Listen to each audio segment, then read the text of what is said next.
Assalamualaikum warahmatullahi wabarakatuh. Welcome back to my channel Utin Fatma. Halo teman-teman, gimana nih kabarnya? Aku harap teman-teman dalam keadaan sehat walafiat ya, selalu diberi kemudahan dan kelancaran dalam belajar. Di videoku kali ini aku mau share mengenai contoh-contoh soal beserta pembahasannya berdasarkan FR. Jadi buat teman-teman yang belum tes, ini sangat bermanfaat banget ya teman-teman, karena teman-teman sudah mendapatkan spoiler dari teman-teman yang sudah tes. Jadi sangat-sangat berterima kasih kepada teman-teman kita yang berbagi informasi mengenai gambaran soal yang diteskan di SKD CPNS tahun 2021. Soal nomor 1. Berwenang menyusun dan menetapkan RAPBN bersama Presiden merupakan bagian dari fungsi DPR, yaitu yang A. Fungsi legislasi, B. Fungsi anggaran, C. Fungsi pengawasan, D. Fungsi eksekutif, ataukah E. Fungsi yudikatif. Oke, kita simak pembahasannya ya teman-teman. Kira-kira fungsi DPR itu apa aja? Ada 3 fungsi DPR, yaitu sebagai berikut di sini. Yang pertama, dia berfungsi sebagai legislasi atau berkaitan dengan wewenang DPR dalam pembentukan undang-undang. Lalu fungsi anggaran di sini berwenang menyusun dan menetapkan RAPBN bersama Presiden. Lalu ada fungsi pengawasan, melakukan pengawasan terhadap pemerintah. Jadi kalau untuk soal yang ini berwenang menyusun dan menetapkan RAPBN bersama Presiden, ini merupakan bagian dari fungsi DPR, yaitu fungsi anggaran ya teman-teman. Berarti jawabannya yang B. Bisa ya? Oke, kita lanjut ke soal berikutnya. Soal berikutnya, pasal 34 ayat 1 Undang-Undang Dasar Republik Indonesia tahun 1945 mengamanatkan kewajiban negara untuk A. Memelihara fakir miskin dan anak terlantar, B. Ikut serta dalam upaya pembelaan negara, C. Menyediakan fasilitas pelayanan kesehatan yang layak, D. Menyediakan fasilitas pelayanan kesehatan dan fasilitas pelayanan umum yang layak, yang E. Mengembangkan sikap jaminan sosial bagi seluruh rakyat ya teman-teman. Oke, kuncinya dalam menjawab soal seperti ini memang teman-teman harus paham mengenai isi dari pasal-pasal ya teman-teman. Jadi ada di video aku sebelumnya mengenai isi dari pasal-pasal Undang-Undang Dasar tahun 1945. Aku cantumin linknya di description box. Jadi untuk menjawab soal ini teman-teman memang harus tahu apa isi dari pasal 34 ayat 1. Jadi pasal 34 ayat 1 di sini berbunyi fakir miskin dan anak-anak terlantar dipelihara oleh negara. Jadi jawabannya adalah yang A ya teman-teman. Soal berikutnya, brokoli adalah salah satu sayur mayur yang banyak mengandung antioksidan. Risiko kanker paru-paru dan payudara dapat ditekan dengan rajin titik-titik brokoli. Jadi untuk pilihan jawabannya mengonsumsi, mengkonsumsi, konsumsi, mengkonsumsi, ataukah konsumsikan. Jadi untuk melengkapi kalimat tersebut di sini berarti konsumsi ya, berkata dasar konsumsi, tapi sebaiknya yang mana? Paru dan payudara ditekan dengan rajin mengkonsumsi brokoli. Yang B kah teman-teman? Ternyata bukan ya teman-teman, yang A, mengonsumsi. Kenapa yang A? Oke, kita simak pembahasannya. Kata dasar konsumsi sudah menjadi kosakata dalam bahasa Indonesia. Jadi yang mana aturan tata bahasa bakunya, jika huruf konsonan K jika digabungkan dengan awalan me akan menjadi luluh, jadi mengonsumsi bukan mengkonsumsi ya teman-teman. Dan ini berlaku untuk kata dasar yang berawalan K, T, S, dan P ya teman-teman. Dan setelah huruf konsonan itu adalah huruf vokal, maka huruf konsonannya itu yang berawalan K, T, S, P itu menjadi lebur gitu ya teman-teman. Jadi nggak ada lagi contohnya di sini mengkonsumsi itu nggak lagi mengkonsumsi tapi mengonsumsi. Jadi kayaknya hilang gitu ya. Bisa ya teman-teman. Oke, kita lanjut ke soal berikutnya. Soal berikutnya, menunjukkan rasa cinta pada bangsa Indonesia dengan tidak menutup diri dan menolak mereka yang di luar Indonesia, namun dengan menjalin kerjasama yang menjamin kesejahteraan dan martabat bangsa Indonesia merupakan aktualisasi sila yang A. Ketuhanan yang Maha Esa, B. Kemanusiaan yang adil dan beradab, C. Persatuan Indonesia, D. Kerakyatan yang dipimpin oleh hikmat kebijaksanaan dalam permusyawaratan perwakilan, ataukah yang E. Keadilan sosial bagi seluruh rakyat Indonesia. Oke, kira-kira menurut teman-teman nih yang mana nih? Sila yang keberapa? Oke ya, benar, sila Yang ketiga ya teman-teman, yang C, Persatuan Indonesia. Karena di Sila Persatuan Indonesia di sini menegaskan bahwa rasa cinta pada bangsa Indonesia itu tidak dilakukan dengan menutup diri dan menolak mereka yang di luar Indonesia, tetapi dengan membangun hubungan timbal balik atas dasar kesamaan kedudukan dan tekad untuk menjalin kerjasama yang menjamin kesejahteraan dan martabat bangsa Indonesia. Oke, bisa ya teman-teman? Kita lanjut ke soal berikutnya. Soal tentang sejarah nih. Ki Hajar Dewantara membuat tulisan dalam surat kabar The Express yang mencerminkan semangat anti kolonial hingga akhirnya berujung pada pengasingannya lantaran dinilai mengkritik pemerintah Belanda dengan judul A. Seandainya aku seorang Belanda. B. Tutwuri Handayani. C. Ing ngarsa sung tulada ing madya mangun karsa Tutwuri Handayani. Ataukah yang D. Hutang kehormatan. Ataukah yang E. En Iris School. Yang mana nih kira-kira teman-teman? Yap, yang A ya teman-teman. Pada tahun 1913 di sini pemerintah kolonial Belanda itu berencana membuat pesta besar-besaran untuk memperingati lepasnya negeri kincir angin itu dari penjajahan Inggris. Nah, tapi ironisnya pesta besar tersebut akan digelar di Hindia Belanda. Itu berarti di Indonesia ya teman-teman. Zaman dahulu itu Indonesia itu disebutnya Hindia ya teman-teman. Nah, negara yang masih dijajah oleh Belanda. Lebih parah lagi, untuk membiayai pesta itu pemerintah kolonial mau menarik uang dari rakyat. Nah, menanggapi rencana itu, Suwardi Suryadiningrat alias Ki Hajar Dewantara ini menulis karangan yang berjudul Als ik een Nederlander was, yang artinya kalau saya adalah seorang Belanda. Begitulah sejarah singkatnya. Menambah wawasan ya teman-teman. Oke, kita lanjut ke soal berikutnya.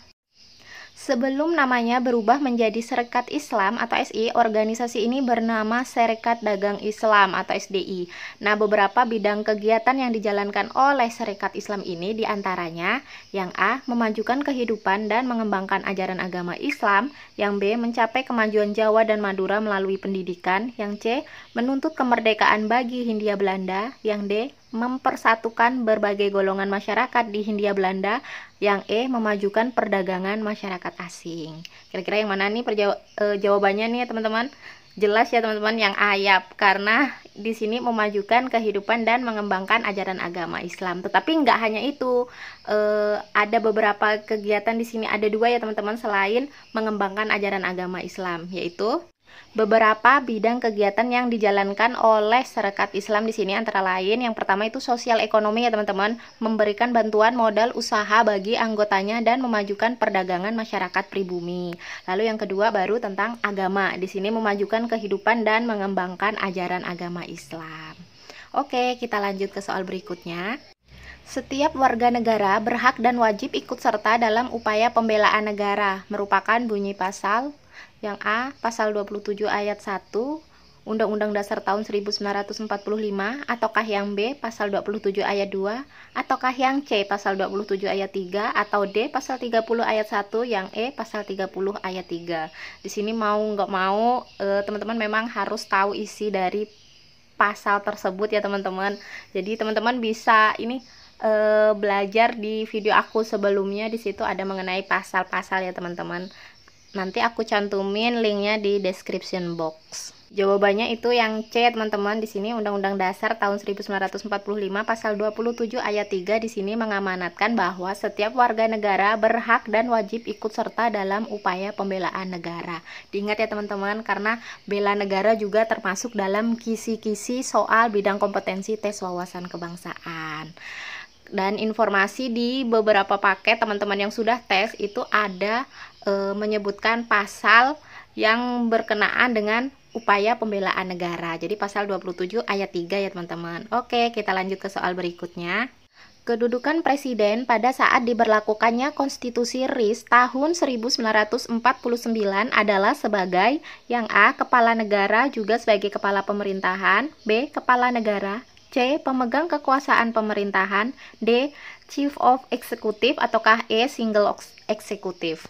Oke, yap, jawabannya yang B ya teman-teman, kepala negara. Karena pada konstitusi RIS sistem pemerintahan yang dianut itu adalah parlementer, sehingga kekuasaan presiden di sini sebagai kepala negara. Menjamin tidak adanya diskriminasi atas dasar agama, sehingga negara harus menjamin kebebasan beragama dan pluralisme ekspresi keagamaan merupakan aktualisasi sila yang A. Ketuhanan yang Maha Esa, B. Kemanusiaan yang adil dan beradab, C. Persatuan Indonesia, D. Kerakyatan yang dipimpin oleh hikmat kebijaksanaan dalam permusyawaratan perwakilan, E. Keadilan sosial bagi seluruh rakyat Indonesia. Apa nih teman-teman? Berkaitan dengan menjamin kebebasan beragama, itu kata kuncinya. Oke, yap, benar jawabannya yang A. Ketuhanan yang Maha Esa ya teman-teman. Karena sila ketuhanan yang Maha Esa di sini dirumuskan untuk menjamin tidak adanya diskriminasi atas dasar agama, sehingga negara harus menjamin kebebasan beragama dan pluralisme ekspresi keagamaan. Bisa ya teman-teman? Oke, kita lanjut ke soal berikutnya. Masih tentang pengamalan atau aktualisasi Pancasila ya teman-teman. Berkomitmen terhadap demokrasi sebagai jalan untuk memastikan tata kelola politik dan pemerintahan yang baik wajib disukseskan, merupakan aktualisasi sila yang A. Ketuhanan yang Maha Esa, B. Kemanusiaan yang adil dan beradab, C. Persatuan Indonesia, D. Kerakyatan yang dipimpin oleh hikmat kebijaksanaan dalam permusyawaratan perwakilan, ataukah yang E. Keadilan sosial bagi seluruh rakyat Indonesia. Yap, benar jawabannya adalah yang D ya teman-teman, yaitu sila kerakyatan yang dipimpin oleh hikmat kebijaksanaan dalam permusyawaratan perwakilan. Di sini berarti komitmen terhadap demokrasi yang wajib disukseskan. Soal selanjutnya, melakukan reboisasi pada lahan-lahan yang kritis, tandus, dan gundul, serta melakukan sistem tebang pilih atau tebang tanam agar kelestarian hutan, sumber air, kawasan pesisir atau pantai, dan fauna yang ada di dalamnya dapat terjaga, merupakan bentuk dari sikap A. Adaptif, B. Cinta tanah air, C. Disiplin, D. Etnosentrisme, atau E. Kebangsaan. Oke, jawabannya adalah yang B ya teman-teman. Karena salah satu bentuk dari cinta tanah air di sini adalah dengan mencintai, menjaga, dan melestarikan lingkungan hidup. Asas yang mengakui adanya kemajemukan bangsa dilihat dari segi agama, keyakinan, suku bangsa, adat budaya, keadaan daerah, dan ras merupakan prinsip dari A. Nasionalisme, B. Kebangsaan, C. Bhinneka Tunggal Ika, D. Wawasan Nusantara, ataukah yang E. Cinta tanah air. Oke, di sini kuncinya adalah mengakui adanya kemajemukan. Jadi, yap, benar jawabannya adalah yang C ya teman-teman, Bhinneka Tunggal Ika.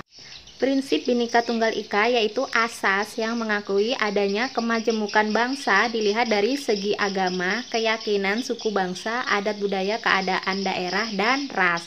Karena Bhinneka Tunggal Ika itu artinya adalah berbeda-beda tetapi tetap satu jua. Gitu ya teman-teman, bisa ya? Oke, kita lanjut ke soal berikutnya. Soal berikutnya, memperhatikan kepentingan orang lain dengan sebaik-baiknya merupakan nilai Pancasila yang mengacu pada A. Hakikat persatuan, B. Hakikat ketuhanan, C. Hakikat keadilan, D. Hakikat kerakyatan, atau E. Hakikat kerohanian. Yap, yang C ya teman-teman, hakikat keadilan. Di sini dengan memperhatikan kepentingan orang lain dengan sebaik-baiknya, itu berarti tidak membedakan setiap orang berdasarkan strata sosial, kedudukan, jabatan, ras, suku maupun agama. Di sini merupakan ciri-ciri dari nilai Pancasila berdasarkan hakikat keadilan sosial. Bisa ya? Oke, kita lanjut ke soal berikutnya. Soal mengenai pengamalan Pancasila ya teman-teman di sini, tetapi konsepnya pelanggaran. Oke, di sini ada seorang siswa yang menolak berteman yang berbeda agama dengannya karena ia merasa ajaran agamanya bertentangan dengan keyakinan temannya tersebut. Ia hanya ingin berteman dengan siswa lain yang seagama dengannya. Hal ini melanggar salah satu sila dalam Pancasila, yaitu sila ke yang A1, B2, C3, D4, E5. Apa nih?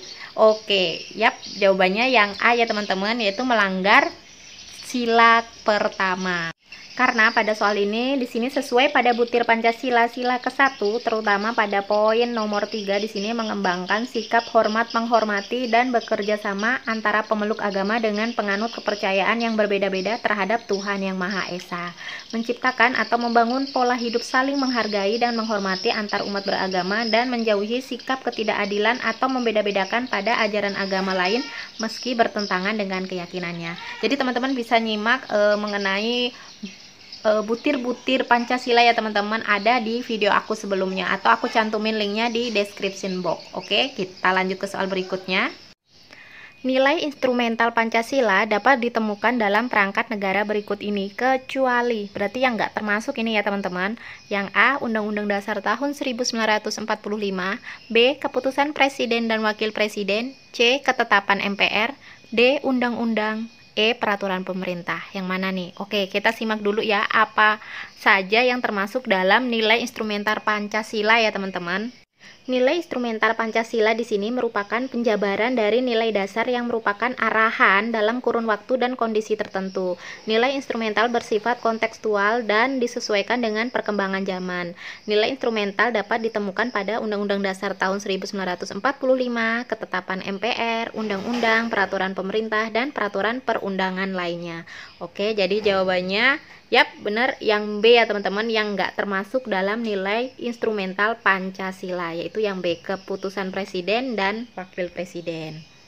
Sekian contoh-contoh soal berdasarkan FR ya teman-teman. Sampai jumpa di video aku berikutnya. Dan jangan lupa buat teman-teman yang baru bergabung di channel aku, jangan lupa untuk subscribe dan aktifkan lonceng notifikasinya agar teman-teman tidak ketinggalan informasi terbaru dari channel ini. Dan jika teman-teman merasa kalau channel ini bermanfaat, teman-teman bisa share ke yang lainnya agar channel ini lebih banyak lagi manfaatnya. Oke, thank you for watching. See you the next video and bye.